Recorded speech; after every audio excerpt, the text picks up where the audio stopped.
Viewers welcome back in program. ਅਸੀਂ ਇਹ ਦੱਸ ਦਿੰਦੇ ਹਾਂ ਕਿ ਜੋ ਸਾਡੇ ਪ੍ਰੋਗਰਾਮ ਦਾ ਸਮਾਂ ਹੈ ਉਹ 7:30 ਲੈ ਕੇ 9 ਵਜੇ ਤੱਕ ਹੈ। तो ਤੁਸੀਂ ਸਾਡੇ ਜੋ ਪ੍ਰੋਗਰਾਮ ਹੈ ਸੱਚੋ ਸੱਚ ਜੋ ਬਾਕੀ ਲਾਈਵ ਪ੍ਰੋਗਰਾਮ ਹੁੰਦੇ ਨੇ ਉਹ ਤੁਸੀਂ YouTube ਤੇ ਜਾ ਕੇ TV84 ਦੇ ਚੈਨਲ ਤੇ ਦੇਖ ਸਕਦੇ ਹੋ ਲਾਈਵ। ਔਰ ਅਸੀਂ ਇਹ ਵੀ ਚਾਹਾਂਗੇ ਕਿ ਤੁਸੀਂ TV84 ਦੇ ਚੈਨਲ ਨੂੰ ਵੱਧ ਤੋਂ ਵੱਧ ਸਬਸਕ੍ਰਾਈਬ ਵੀ ਕਰੋ। ਥੈਂਕ ਯੂ ਸੋ ਮਚ ਜੀ ਡਾਕਟਰ ਸਾਹਿਬ। ਥਰਡ ਸੈਗਮੈਂਟ ਦੇ ਵਿੱਚ ਅਸੀਂ ਆਪਣੇ ਦਰਸ਼ਕਾਂ ਦੇ ਜੋ ਮੈਸੇਜ ਹੁੰਦੇ ਨੇ ਜਾਂ ਈਮੇਲਸ ਹੁੰਦੀਆਂ ਜੋ ਲੈਟਰ ਹੁੰਦੇ ਨੇ ਉਹ ਆਪਾਂ ਸ਼ੇਅਰ ਕਰਦੇ ਹਾਂ। ਜੀ ਡਾਕਟਰ ਸਾਹਿਬ ਤੁਹਾਡੇ ਕੋਲ ਆਈ ਥਿੰਕ ਹੋਣਗੀਆਂ ਕਾਫੀ ਸਾਰੀ emails.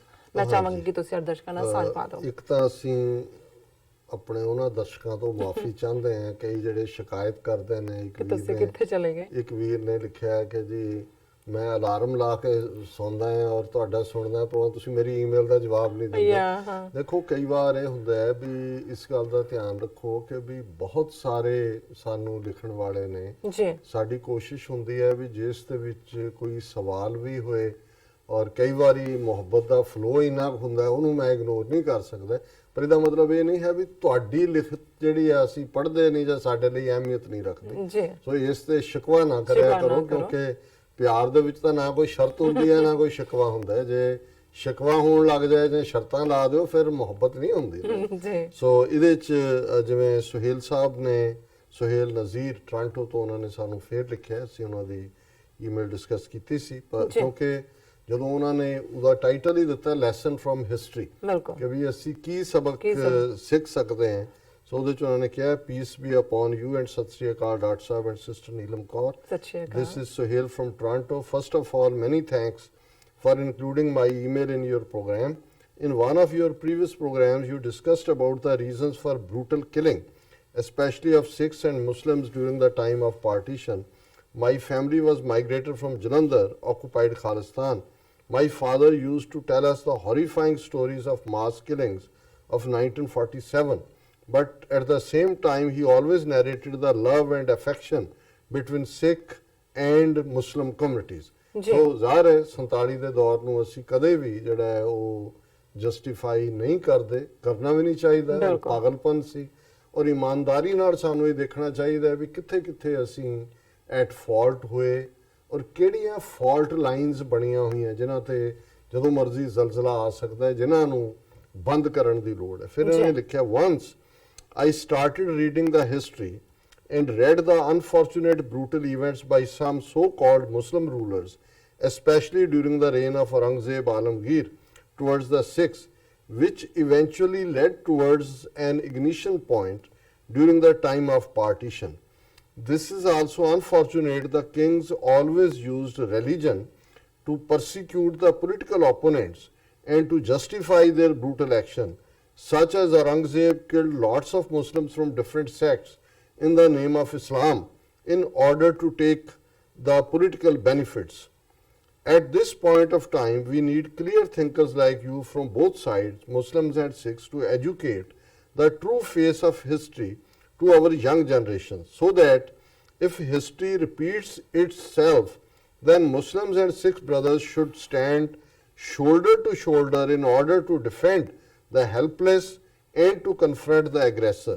Inshallah, God willing, looking forward for my journey from Lahore to take a road to Srinagar from Amritsar to visit Harmandir Sahib and Dargah Hazrat Bal, free from the clutches and occupation of Chanakya's followers.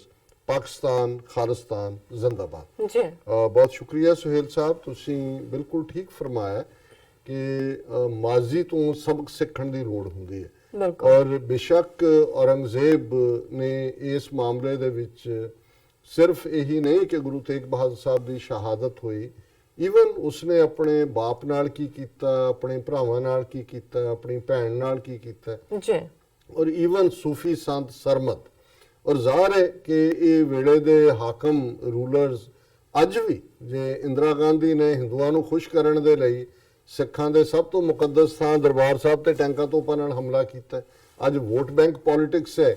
ਉਦੋਂ ਵੀ politically ਜਿਹੜੇ ਲੋਕ ਆਪਣੇ ਆਪ ਨੂੰ ਬੜੇ ਧਰਮੀ ਬੜੇ ਮਜ਼ਹਬੀ ਸਾਬਤ ਕਰਨਾ ਚਾਹੁੰਦੇ ਸੀ ਉਹ ਆਪਣੇ ਗੁਨਾਹ ਨੂੰ ਲੁਕਾਉਣ ਦੇ ਲਈ ਦੂਸਰੇ ਪਾਸੇ ਜਿਹੜਾ ਹੈ ਉਹ ਜ਼ਿਆਦਤੀਆਂ ਕਰਦੇ ਸੀ ਤਾਂ ਕਿ ਉਹ ਦੱਸਣ ਕਿ ਦੇਖੋ ਜੀ ਉਹ ਤਾਂ ਸਵਾਬ ਦਾ ਕੰਮ ਕਰ ਰਹੇ ਨੇ, ਉਹ ਤਾਂ ਦੇਖੋ ਕਿਵੇਂ ਆਪਣੇ ਮਜ਼ਹਬ ਦੇ ਲਈ। ਔਰ ਇਹ ਫਿਰ ਮਸ਼ਹੂਰ ਹੋ ਜਾਂਦਾ ਹੈ ਕਿ ਜੀ ਉਹ ਕੁਰਾਨ ਸ਼ਰੀਫ ਔਰੰਗਜ਼ੇਬ ਰੋਜ਼ਾਨਾ ਹੱਥਾਂ ਨਾਲ ਲਿਖਦਾ ਸੀ, ਟੋਪੀਆਂ ਬਣਾਉਂਦਾ ਸੀ, ਅਜੇ ਵੀ ਵਿਕਦੇ ਨੇ, ਉਹਦੇ ਪਤਾ ਨਹੀਂ ਕਿੰਨੇ ਕੁ ਨੇ ਆਪਣੀ ਲਾਈਫ ਟਾਈਮ 'ਚ ਲਿਖੇ, ਲੇਕਿਨ ਉਹ ਜਾਲੀ ਕੰਮ ਸ਼ੁਰੂ ਹੋ ਜਾਂਦਾ ਹੈ। ਜੀ। ਸੋ ਕੁੱਲ ਮਿਲਾ ਕੇ ਇਹਦੇ 'ਚ ਕੋਈ ਸ਼ੱਕ ਨਹੀਂ ਹੈ ਕਿ ਹਾਲਾਂਕਿ ਉਸ ਦੌਰ ਤੋਂ ਬਾਅਦ ਅਸੀਂ ਦੇਖਦੇ ਹਾਂ ਕਿ ਉਹਦੇ ਲੜਕੇ ਬਹਾਦਰ ਸ਼ਾਹ ਦੇ ਨਾਲ 10ਵੇਂ ਪਾਤਸ਼ਾਹ ਨੇ ਨੈਗੋਸ਼ੀਏਸ਼ਨ ਵੀ ਓਪਨ ਕੀਤੀ, ਉਹਨੇ ਉਹਦੇ ਸੱਦੇ ਦੇ ਉੱਤੇ ਜਿਹੜਾ ਹੈ ਉਹ ਜਿਹੜੀ ਉਹ ਡੀਲ ਵੀ ਬਣੀ ਹੈ। ਵੱਖਰੀ ਗੱਲ ਹੈ ਕਿ ਡੀਲ ਥਰੂ ਨਹੀਂ ਹੋਈ, ਜੀ। ਲੇਕਿਨ ਇਹ ਨਹੀਂ ਹੈ ਫਿਰ ਮਹਾਰਾਜਾ ਰਣਜੀਤ ਸਿੰਘ ਦੇ ਪੀਰੀਅਡ 'ਚ ਆਉਂਦੇ ਆ ਉਹੀ ਜਿਹੜਾ ਸਭ ਤੋਂ ਬਰਾਬਰ ਦੇ ਸ਼ਹਿਰੀਆਂ ਵਾਂਗ, ਭਾਵੇਂ ਫਕੀਰ ਅਜ਼ੀਜ਼ੁਦੀਨ ਹੋਣ, ਦੂਸਰੇ ਹੋਣ, ਔਰ ਮੁਸਲਿਮ ਇਕੱਲੀ ਪੋਪੂਲੇਸ਼ਨ ਹੀ ਨਹੀਂ, ਮੁਸਲਿਮ ਫੌਜ ਵੀ ਅੰਗਰੇਜ਼ਾਂ ਨਾਲ ਲੜਾਈਆਂ ਵੇਲੇ ਪੂਰੀ ਆਪਣੀ ਧਰਤੀ ਦੇ ਨਾਲ ਵਫਾਦਾਰ ਰਹੀ। ਹਿੰਦੂ ਡੋਗਰਿਆਂ ਤੇ ਮਿਸ਼ਰਾਂ ਵਾਂਗ ਉਹਨਾਂ ਨੇ ਗਦਾਰੀ ਨਹੀਂ ਕੀਤੀ। ਪਰ ਸਮਹਾਉ ਜਿਹੜਾ 40 ਤੋਂ 47 ਦੇ ਦੌਰਾਨ ਪੀਰੀਅਡ ਸੀ, ਜਿਹੜਾ ਅਨਸਰਟਨਟੀ ਦਾ ਸੀ, ਜਿਸ ਦੇ ਵਿੱਚ ਬਹੁਤ ਹਾਈਟ ਔਰ ਹਾਈਪ ਕ੍ਰੀਏਟ ਕੀਤੀ ਹਿੰਦੂ ਕਾਂਗਰਸ ਨੇ ਵੀ, ਉਸ ਸਾਰੇ ਦੌਰ ਦੇ ਵਿੱਚ ਕੋਈ ਕਦਾਵਰ ਸਿੱਖ ਲੀਡਰ ਨਹੀਂ ਸੀ ਜਿਹੜਾ ਕਿ ਸਿੱਖਾਂ ਦੇ ਮਨਾਂ 'ਚ ਜਿਹੜੇ ਫੀਅਰ ਪੈਦਾ ਹੋ ਰਹੇ ਸੀ ਕਿ ਕਿਸ ਹਾਲਤ ਦੇ ਵਿੱਚ ਉਹਨਾਂ ਦਾ ਬੈਸਟ ਇੰਟਰਸਟ ਕਿੱਥੇ ਲਾਈ ਕਰਦਾ ਹੈ, ਕਿ ਉਹਨੂੰ ਐਕਸਪਲੇਨ ਕਰ ਸਕਦਾ ਹੈ। ਸੋ ਜ਼ਾਹਰ ਹੈ ਥੋੜਾ ਬਹੁਤ ਸਾਈਕੋ ਹਿਸਟਰੀ ਦਾ ਇੱਕ ਆਪਣਾ ਰੋਲ ਹੁੰਦਾ ਹੈ। ਔਰ ਜਿਵੇਂ ਸੁਹੇਲ ਸਾਹਿਬ ਨੇ ਕਿਹਾ ਵੀ ਘੱਟੋ ਘੱਟ ਅਸੀਂ ਹੁਣ ਜਿਹੜੇ ਇਸ ਪੱਖੋਂ ਬਿਲਕੁਲ ਨਿਰਪੱਖ ਅੰਦਾਜ਼ ਦੇ ਵਿੱਚ ਦੇਖੀਏ ਤਾਂ ਕਿ ਇਹ ਦੋਨੋਂ ਕੌਮਾਂ ਜਿਹੜੀਆਂ ਤੌਹੀਦ ਦੀ ਸਾਂਝ ਨਾਲ ਵੀ ਬੱਝੀਆਂ ਹੋਈਆਂ ਨੇ, ਜਿਹੜੀਆਂ ਅਦਰਵਾਈਜ਼ ਵੀ ਸਾਡਾ ਸਭ ਕੁਝ, ਜੇ ਅਸੀਂ ਈਵਨ ਆਪਣੇ ਪੰਜਾਬ ਵੱਲ ਦੇਖੀਏ ਤੇ ਲਹਿੰਦੇ ਪੰਜਾਬ ਔਰ ਪਾਕਿਸਤਾਨ ਔਰ ਅੱਗੇ ਤੱਕ, ਔਰ ਅਸੀਂ ਆਪਣੀ ਤਹਿਜ਼ੀਬ ਦਾ ਗੰਗਾ ਜਮਨਾ ਜਿਹੜੀ ਤਹਿਜ਼ੀਬ ਹੈ ਉਹਦੇ ਨਾਲ ਜਿਹੜਾ ਕਿ ਬ੍ਰਹਮਨਿਜ਼ਮ ਦਾ ਕ੍ਰੇਡਲ ਹੈ, ਭੰਗੂੜਾ ਹੈ, ਤੇ ਸਾਡਾ ਉਹਨਾਂ ਨਾਲ ਕੋਈ ਤਾਲੁਕ ਹੀ ਨਹੀਂ ਹੈ। ਇੱਧਰ ਸਾਡਾ ਸਭ ਕੁਝ ਹੀ ਰਲਦਾ ਹੈ, ਹਰ ਚੀਜ਼, ਗੁੱਸੇ, ਗਿਲੇ, ਜੋਕ, ਸ਼ਰਾਰਤਾਂ ਔਰ ਲੱਤਾਂ ਖਿੱਚਣਾ ਔਰ ਖੁਰਾਕ, ਪਹਿਰਾਵਾ, ਖੁੱਲਾ ਡੁੱਲਾ ਸੁਭਾਅ, ਮਹਿਮਾਨ ਨਵਾਜ਼ੀ, ਯਾਰੀ, ਇਹ ਸਾਰੇ ਟ੍ਰੇਟ ਜਿਹੜੇ ਨੇ। ਸੋ ਮਤਲਬ ਈਵਨ ਕਲਚਰਲੀ ਵੀ ਜਿਹੜਾ ਅਸੀਂ ਇਸ ਗੰਗਾ ਜਮਨਾ ਤਹਿਜ਼ੀਬ ਦੇ ਨਾਲ, ਇਸ ਲਈ ਇਹ ਦੋ ਡਿਫਰੈਂਟ ਐਂਟੀਟੀਜ਼ ਨੇ। ਇੱਕ ਪਾਸੇ ਪੰਜਾਬ ਹੈ, ਇੱਕ ਪਾਸੇ ਹਿੰਦ ਹੈ, ਜਿਹੜਾ ਕਿ ਅੱਜ ਭਾਰਤ ਔਰ ਹਿੰਦੂਤਵਾ ਵਾਲਿਆਂ ਦਾ। ਸੋ ਅਸੀਂ ਸਮਝਦੇ ਹਾਂ ਕਿ ਇਸ ਗੱਲ ਨੂੰ ਅੱਗੇ ਤੋਰਨ ਦੀ ਲੋੜ ਹੈ। ਔਰ ਇਸੇ ਤਰ੍ਹਾਂ ਜਿਹੜੀਆਂ ਨੇ ਇੱਕ ਅੱਧੀ ਈਮੇਲ ਮੈਂ ਹੋਰ ਦੇਖਦਾ, ਇੱਕ ਦੂਸਰੀ ਹੈ ਬਟ ਉਹ ਕਾਫੀ ਲੰਬੀ ਹੈ, ਮੈਂ ਇਸ ਪਾਸੇ ਨਹੀਂ ਜਾਵਾਂਗਾ। ਇਹ ਦੂਸਰੀ ਜਿਹੜੀ ਹੈ ਇਮਰਾਨ ਮੁਹੰਮਦ ਸਾਹਿਬ ਨੇ ਸਾਨੂੰ ਲਿਖਿਆ, Assalamu alaikum, Mr. Singh. I sometimes watch your program when the football or cricket is not showing. Could you share your impartial views on Gandhi, who Hindus seem to literally worship? How do you see India's so-called Mahatma? From the little I have read about him, it seems he was a racist to the core, vastly overrated by Hindu India. There was no need for him to be running around half nude when the British were on the verge of leaving the subcontinent during World War II. I think the Sikhs will have to make a lot of more sacrifices if Khalistan is to become a reality. We were fortunate to have a leader like Quaid-e-Azam Jinnah Sahab, who could see through the likes of Gandhi and Nehru. We all know how poorly Indian minorities are treated today, vindicating his stance at the time. फिर उन्होंने website देता है, website worth browsing. In cricketing terms, with the opening of the Kartarpur shrine to the Sikhs, Imran Khan has clean bowled Modi. I hope you will give my mail a mention on one of your future programs. Or greetings, sincerely Imran. So nice. Imran साहब ਤੁਸੀਂ ਹੀ ਗਾਂਧੀ ਦੇ ਸੱਚ ਨੂੰ expose ਕਰ ਦਿੱਤਾ ਹੈ। ਮੇਰੇ ਛੱਡਣ ਜੋ ਦੱਸਣ ਜੋਗਾ ਕੋਈ ਛੱਡਿਆ ਨਹੀਂ ਹੈ। ਇਹਦੇ ਵਿੱਚ ਕੋਈ ਸ਼ੱਕ ਨਹੀਂ ਹੈ ਕਿ ਵੀ ਲਾਰਡ ਵਾਵਲ ਜਿਹੜਾ ਉਸ ਵੇਲੇ ਵਾਇਸਰਾਏ ਸੀ, ਉਹਨੇ ਆਪਣੀ ਖੁਫੀਆ ਡਾਇਰੀ 'ਚ ਲਿਖਿਆ ਹੋਇਆ ਕਿ ਆਈ ਡੋਂਟ ਨੋ ਕਿ by what account people call him Mahatma, he is a shrewd politician. So ਜ਼ਾਹਰ ਹੈ ਕਿ ਜਿਹੜਾ ਪੋਲੀਟੀਕਲੀ ਇਹਦੇ 'ਚ ਕੋਈ ਸ਼ੱਕ ਨਹੀਂ, ਜਿਵੇਂ ਜਦੋਂ ਗਾਂਧੀ ਨੂੰ ਮਾਰਿਆ, ਐਸੈਸੀਨੇਸ਼ਨ ਹੋਈ, ਤੇ ਕਾਇਦ-ਏ-ਆਜ਼ਮ ਨੇ ਜਿਹੜੀ ਟੈਲੀਗ੍ਰਾਮ ਕੀਤੀ ਉਹਦੇ 'ਚ ਸੀ ਕਿ condolences on the death of great Hindu leader mister M.K. Gandhi, ਉਹਨੂੰ ਮਿਸਟਰ ਹੀ ਕਹਿੰਦੇ ਸੀ। ਔਰ ਇਹਦੇ 'ਚ ਕੋਈ ਸ਼ੱਕ ਨਹੀਂ ਹਿੰਦੂ ਲੀਡਰ ਇਹ ਦੇਖਣ ਵਾਲੀ ਗੱਲ ਹੈ, ਕਿਉਂਕਿ ਇਹਦੇ 'ਚ ਕੋਈ ਸ਼ੱਕ ਨਹੀਂ ਹੈ ਕਿ ਸ਼ੰਕਰਾ ਤੋਂ ਬਾਅਦ ਜੇ ਕੋਈ ਹਿੰਦੂਆਂ ਦੇ ਵਿੱਚ ਜਿਹਨੇ ਇੰਨਾ ਵੱਡਾ ਮੁਲਕ ਹਿੰਦੂਆਂ ਨੂੰ ਦੇ ਦਿੱਤਾ, ਜਿਨ੍ਹਾਂ ਦੀ ਕੋਈ ਤਹਿਜ਼ੀਬ ਦੀ ਕਾਮਨਨੈਸ ਨਹੀਂ ਸੀ। ਹੁਣ ਤਾਮਿਲ ਦਾ ਬੰਗਾਲੀ ਨਾਲ ਕੀ ਸੰਬੰਧ ਹੈ, ਬੰਗਾਲੀ ਦਾ ਤੇਲਗੂ ਦੇ ਨਾਲ ਕੀ ਸੰਬੰਧ ਹੈ, ਇਹ ਗੰਗਾ ਜਮਨਾ ਤਹਿਜ਼ੀਬ ਵਾਲਿਆਂ ਦਾ ਜਿਹੜਾ ਹੈ ਉਹ ਸਾਊਥ ਦੇ ਕਰਨਾਟਕਾ ਨਾਲ ਕੀ ਸੰਬੰਧ ਹੈ। ਲੇਕਿਨ ਇੰਨਾ ਵੱਡਾ, ਔਰ ਕਦੇ ਵੀ ਨਾ ਭਾਰਤ ਮੁਲਕ ਸੀ ਨਾ ਹਿੰਦੂ ਇੱਕ ਧਰਮ ਸੀ, ਜੀ ਲੇਕਿਨ ਇਹ ਗਾਂਧੀ ਦੀ ਉਹ ਰਾਮ ਰਾਜ ਦੀ ਜਿਹੜੀ ਹੈ ਉਹ ਝੂਠੀ ਛੜੀ ਹੈ, ਜਿਹਨੇ ਈਵਨ ਸਿੱਖ ਜਿਨ੍ਹਾਂ ਦਾ ਕੋਈ ਲਾਗਾ ਦੇਗਾ ਨਹੀਂ, ਆਪਣਾ ਸਾਡਾ ਧਰਮ ਦਾ ਅੱਡ, ਸਾਡੀ ਲੀਡਰਸ਼ਿਪ ਵੀ ਜਾ ਕੇ ਉਹਦੇ ਜਾਲ 'ਚ ਫਸੀ। ਜੀ ਔਰ ਕਾਇਦੇ ਆਜ਼ਮ ਜਿਹੜੇ ਨੇ ਉਹਨਾਂ ਨੇ ਹੀ, ਜਿਵੇਂ ਤੁਸੀਂ ਲਿਖਿਆ ਇਮਰਾਨ ਸਾਹਿਬ ਕਿ ਹੀ ਸਾਹ through the game, whenever Gandhi has come to meet me, he has come to cheat me। ਕਿ ਵੀ ਕਪਟੀ ਆਦਮੀ ਹੈ, ਕਪੜ ਛਪਾ ਕੇ ਆਇਆ, ਧੋਖਾ ਦੇਣ ਆਇਆ। ਜੀ ਔਰ ਜ਼ਾਹਰ ਤੌਰ ਤੇ ਉਹਨਾਂ ਨੇ ਆਪਣੇ ਲੋਕਾਂ ਨੂੰ ਉਹ ਸਾਰੇ ਚੋਂ ਕੱਢਿਆ।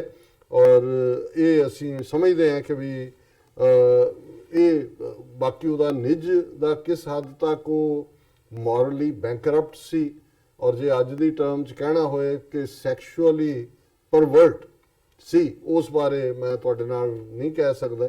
ਉਹਨੂੰ ਦੇਖਿਆ ਜਾ ਸਕਦਾ ਹੈ ਔਰ ਇਹ ਅੱਜ ਸਾਹਮਣੇ ਹੈ ਕਿ ਉਹ ਕੀ ਕਰਤੂਤਾਂ ਕੀ ਹਰਕਤਾਂ ਕਰਦਾ ਰਹੇ। ਔਰ ਜ਼ਾਹਰ ਹੈ ਵੀ ਹਾਂ ਉਹਦਾ ਬ੍ਰਾਂਡ ਨੇਮ ਉਹਨਾਂ ਨੇ ਜ਼ਰੂਰ ਵੇਚਿਆ, ਅੱਜ ਵੀ ਵੇਚ ਰਹੇ ਨੇ, ਔਰ ਇਹਦੇ 'ਚ ਹਿੰਦੂ ਤਵੀਆਂ ਦਾ ਕੋਈ ਮੁਕਾਬਲਾ ਨਹੀਂ ਹੈ।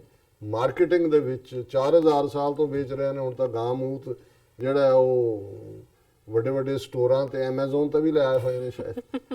ਜੀ ਡਾਕਟਰ ਸਾਹਿਬ, ਮੇਰੇ ਕੋਲ ਵੀ ਕਾਫੀ ਸਾਰੇ ਮੈਸੇਜ ਨੇ। ਮੁਹੰਮਦ ਅਮੀਨ ਦੇ ਉਹਨਾਂ ਦੇ ਕਾਫੀ ਸਾਰੇ ਮੈਸੇਜ ਨੇ, ਆਪਾਂ ਸ਼ੇਅਰ ਕਰ ਰਹੇ ਹਾਂ। ਸਲਾਮ doctor sahib, love from UK, Khalistan Kashmir ਜ਼ਿੰਦਾਬਾਦ, Hindu India will break into 1000 states इंशाल्लाह। और उन्होंने लिखा है कि जुल्म की इंतहा पहुंच गई कश्मीर खालिस्तान विच, टाइम आएगा हिंदुत्व दे खात्मे दा। सॉरी, फिर उन्होंने लिखा डॉक्टर साहब, हिंदू इज बुजदिल कौम, they will always strike in पीत, they can not fight face to face. Okay, and फिर चौधरी गुलाम दास दिगर गुजर सा लिखते हैं, गॉड ब्लैस यू डॉक्टर साहब। फिर उन्होंने मैसेज है मनजीत सिंह मठारू जी का, लिखते हैं वाहिगुरू जी का खालसा वाहिगुरू जी की फतेह। TV 84 जिंदाबाद जिंदाबाद। और भाई ਸਾਹਿਬ ਬਹੁਤ ਬਹੁਤ ਸ਼ੁਕਰੀਆ, ਤੁਸੀਂ ਸਾਨੂੰ ਲੱਭ ਲਿਆ, ਥੈਂਕ ਯੂ ਸੋ ਮਚ। ਵੀ ਲੱਭ ਰਿਹਾ ਸੀ ਤੁਹਾਨੂੰ, ਮੈਂ ਕਿਹਾ ਜੇ ਉਹਨਾਂ ਨੂੰ ਪਤਾ ਨਹੀਂ ਲੱਗਾ, ਪਰ ਕੱਲ ਤੁਸੀਂ YouTube ਤੇ ਆਏ ਤੇ ਬਹੁਤ ਮਿਹਰਬਾਨੀ। ਤੁਸੀਂ ਹੁਣ ਲਾਈਵ ਵੀ ਦੇਖ ਰਹੇ ਹੋ, ਥੈਂਕ ਯੂ ਸੋ ਮਚ। ਹਮੇਸ਼ਾ ਹੀ ਤੁਹਾਡੇ ਸੁਜੈਸ਼ਨ ਔਰ ਐਪਰੀਸ਼ੀਏਸ਼ਨ ਨੂੰ ਮਿਸ ਵੀ ਕੀਤਾ। ਓਕੇ, ਭਾਈ ਗੁਰਮੀਤ ਸਿੰਘ ਬੱਬਰ ਸਾਹਿਬ ਲਿਖਦੇ ਨੇ ਕਿ ਜੇ ਇੱਥੇ ਤੁਸੀਂ ਕੋਈ ਵੀ ਵਹੀਕਲ ਪਰਚੇਜ਼ ਕਰਦੇ ਹੋ ਤੇ ਉਹਦੇ ਬਿੱਲ ਵਿੱਚ ਕਾਊ ਟੈਕਸ ਲੱਗ ਜਾਂਦਾ ਹੈ। ਅੱਛਾ, ਇਹ ਵੀ ਨਵੀਂ ਜਾਣਕਾਰੀ ਹੈ, ਕਿਉਂਕਿ ਮੈਨੂੰ ਸੀ ਕਿ ਵੀ ਇਹ ਐਕਸਟਰਾ ਲਾਇਆ ਦਾ ਮਤਲਬ ਹੈ ਵੀ ਉਹਦੇ 'ਚ ਵੀ ਇਹਨਾਂ ਨੇ ਲਾਇਆ ਹੋਇਆ ਜੀ। ਅੱਗੇ ਮੈਗਾਮਾਈਂਡ ਦੇ ਮੈਸੇਜ ਨੇ, ਉਹ ਕਹਿੰਦੇ ਨੇ ਕਿ Gau Mata is more important to these lot their own parents and the poor of their nation। ਮੈਗਾਮਾਈਂਡ ਜੀ, ਤੁਸੀਂ ਹੋਰ ਵੀ ਸਾਨੂੰ ਲਿਖਿਆ, ਸਲਾਮ doctor Sahib, Allah bless you, ਔਰ ਤੁਸੀਂ ਹਮੇਸ਼ਾ ਹੀ ਤਾਰੀਫ ਕਰਦੇ ਹੋ ਜੀ। ਔਰ ਉਹਨਾਂ ਨੇ ਕਿਹਾ ਵੀ ਮੈਂ ਆਪਣੇ ਗ੍ਰੈਂਡ ਪੇਰੈਂਟਸ ਤੋਂ ਬਹੁਤਾ ਨਹੀਂ ਸਿੱਖ ਸਕਿਆ, ਪਰ ਹੁਣ ਜਿਹੜਾ ਮੈਂ but never really had a chance, so I go to bed listening to you. ਬਹੁਤ ਸ਼ੁਕਰੀਆ ਮੈਗਾਮਾਈਂਡ ਜੀ। Hindus are in violation of eating my gobi mata and dal auntie. All veg is as living as animals. I hope you Sikhs can live apart from Hindu extremist। ਬਿਲਕੁਲ ਤੁਸੀਂ ਠੀਕ ਫਰਮਾਇਆ। Even Gurbani ਦੇ ਵਿੱਚ ਬੜਾ ਸਪਸ਼ਟ ਹੈ ਕਿ ਜੇਤੇ ਦਾਣੇ ਅੰਨ ਕੇ ਜੀਆਂ ਬਾਝ ਨਾ ਕੋਏ, ਪਹਿਲਾ ਪਾਣੀ ਜਿਉ ਹੈ ਜਿਤ ਹਰਿਆ ਸਭ ਕੋਏ। ਕਿ ਜਿਹੜੀ ਲਾਈਫ ਹੈ ਸਾਰੇ ਪਲਾਂਟਸ ਦੇ ਵਿੱਚ ਆ, ਔਰ ਉਹਨਾਂ ਨੇ ਕਿਹਾ ਵੀ ਈਵਨ ਪਾਣੀ ਜਿਹੜਾ ਸਭ ਨੂੰ ਲਾਈਫ ਦਿੰਦਾ, ਉਹ ਆਪਣੇ ਆਪ ਦੇ ਵਿੱਚ ਹੀ ਜਿਹੜਾ ਲਾਈਫ ਗਿਵਰ ਹੈ ਜੀ। ਕਸ਼ਮੀਰ ਵਿਰਕ ਜੀ ਸਾਨੂੰ ਲਿਖਦੇ ਨੇ, ਕਹਿੰਦੇ ਨੇ ਡਾਕਟਰ ਸਾਹਿਬ ਵਾਹਿਗੁਰੂ ਜੀ ਕਾ ਖਾਲਸਾ ਵਾਹਿਗੁਰੂ ਜੀ ਕੀ ਫਤਿਹ। ਤੁਹਾਨੂੰ ਵੀ ਅਸੀਂ ਮਿਸ ਕਰਦੇ ਹਾਂ ਜੀ। ਖਾਲਿਦ ਮਹਿਮੂਦ, ਉਹਨਾਂ ਨੇ ਵੀ ਸਾਨੂੰ ਲਿਖਿਆ ਸਤਿ ਸ਼੍ਰੀ ਅਕਾਲ ਐਂਡ ਸਲਾਮ ਮੈਡਮ ਐਂਡ ਸਰ। ਮੈਗਾਮਾਈਂਡ ਜੀ ਉਹਨਾਂ ਨੇ ਫਿਰ ਸਾਨੂੰ ਲਿਖਿਆ ਕਿ ਉਹਨਾਂ ਨੇ ਆਪਸ ਵਿੱਚ ਇਹਨਾਂ ਨੇ ਲਿਖਿਆ। ਓਕੇ, ਠੀਕ ਹੈ ਜੀ। ਇੱਥੇ ਲੈਣੇ ਆ ਬ੍ਰੇਕ, ਮਿਲਦੇ ਆ ਛੋਟੇ ਜਿਹੇ ਬ੍ਰੇਕ ਤੋਂ ਬਾਅਦ।